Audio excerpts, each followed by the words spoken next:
Picture this. In the fetid marshlands of Lerna, a hero stands before a creature so terrifying that even the gods tremble at its name.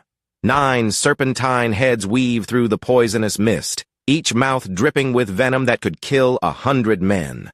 This is the Hydra, and today, it faces its greatest challenger.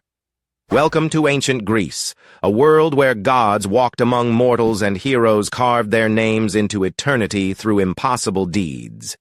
In this land of marble temples and olive groves, stories weren't just entertainment. They were lessons about courage, wisdom, and the human spirit's capacity to overcome the impossible. Our hero today is Hercules, known to many as Hercules, the strongest man who ever lived. Born from the union of Zeus, king of the gods, and a mortal woman named Alcmene, Hercules possessed strength that defied nature itself. But strength alone wouldn't be enough for what awaited him in the swamps of Lerna. This tale begins with jealousy and divine punishment. Hera, Zeus's wife, despised Hercules for being proof of her husband's infidelity. Her hatred drove her to curse the hero with temporary madness, during which he committed terrible acts. To atone for these crimes, Hercules was bound to serve his cowardly cousin, King Eurystheus, who would assign him 12 seemingly impossible tasks.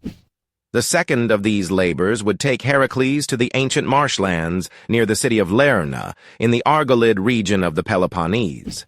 Here, in waters that bubbled with sulphurous springs, lived a monster that had terrorized the countryside for generations.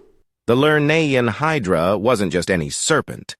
It was the offspring of Typhon and Echidna, primordial monsters that predated even the Olympian gods. What made the Hydra truly terrifying wasn't just its size or venomous bite. This creature possessed an ability that rendered conventional warfare useless. Whenever one of its heads was severed, 2 would grow back in its place.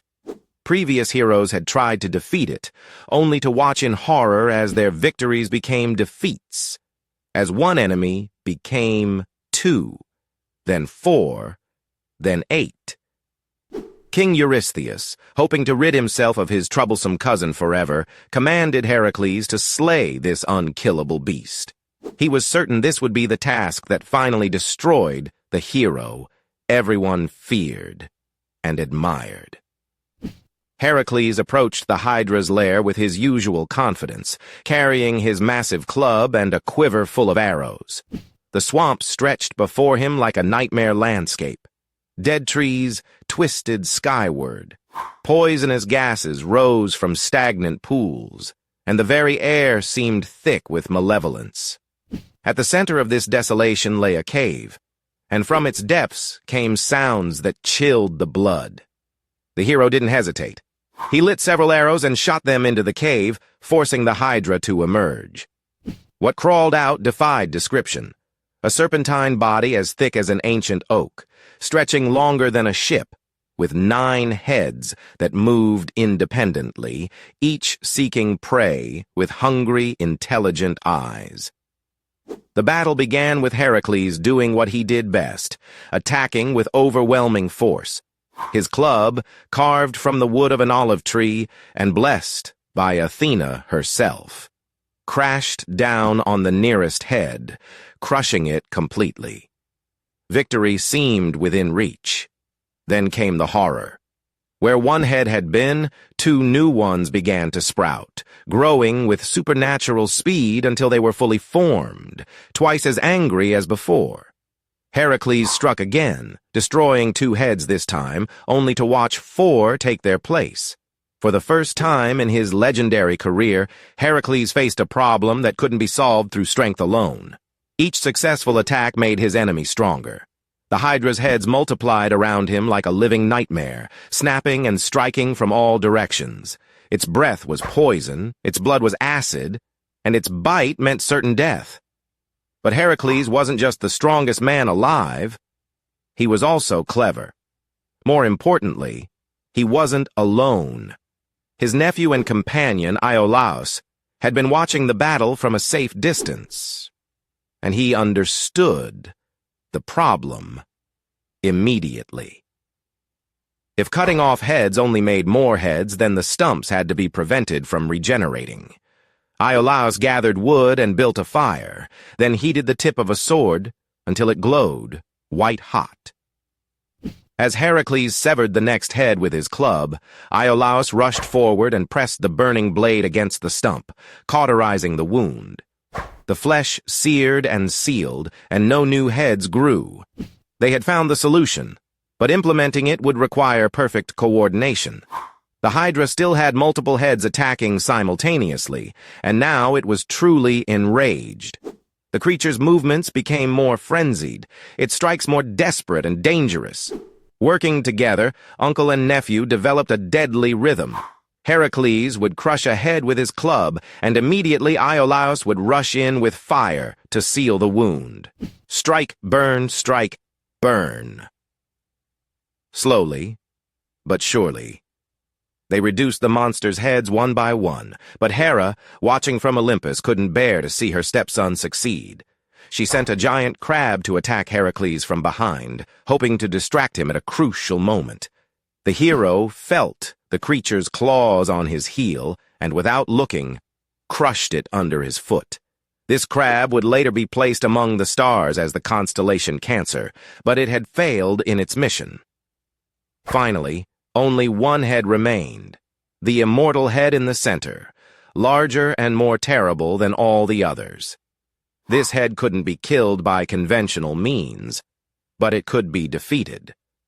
With one mighty blow, Hercules severed it from the body, and before it could regenerate, he buried it under a massive boulder, trapping it forever beneath the earth.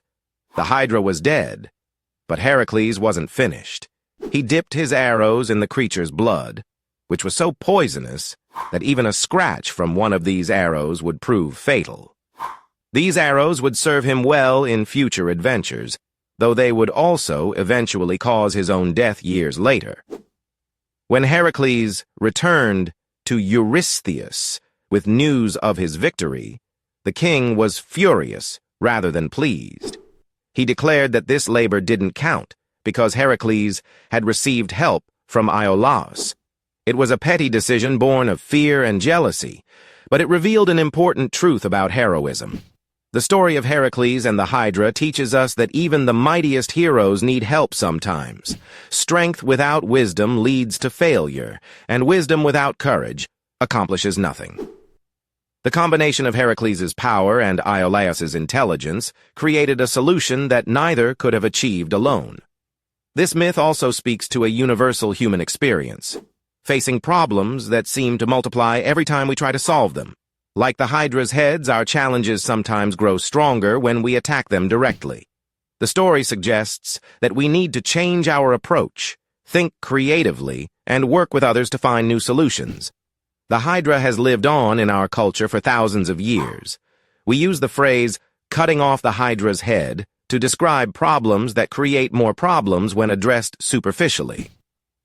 The creature appears in countless works of art, literature, and modern entertainment, always representing the same concept, a challenge that requires more than brute force to overcome. In ancient Greece, this story was told not just as entertainment, but as instruction. It taught that heroism isn't just about individual strength or courage. It's about adaptability, teamwork, and the wisdom to know when to change tactics. The greatest heroes weren't those who never needed help, but those who inspired others to stand beside them. The marshes of Lerna eventually dried up, but the legend lived on. Hercules went on to complete his remaining labors, each one teaching different lessons about the nature of heroism and the human condition. But perhaps none was more important than the lesson learned in those poisonous swamps, that some battles cannot be won alone, and that true victory comes not from destroying our enemies, but from understanding them well enough to find their weakness. Today, as we face our own seemingly impossible challenges, we can remember the hero who stood in the marshes of Lerna and discovered that the greatest strength sometimes lies not in our muscles, but in our willingness to accept help and adapt our approach. The Hydra may be dead, but its lesson lives forever.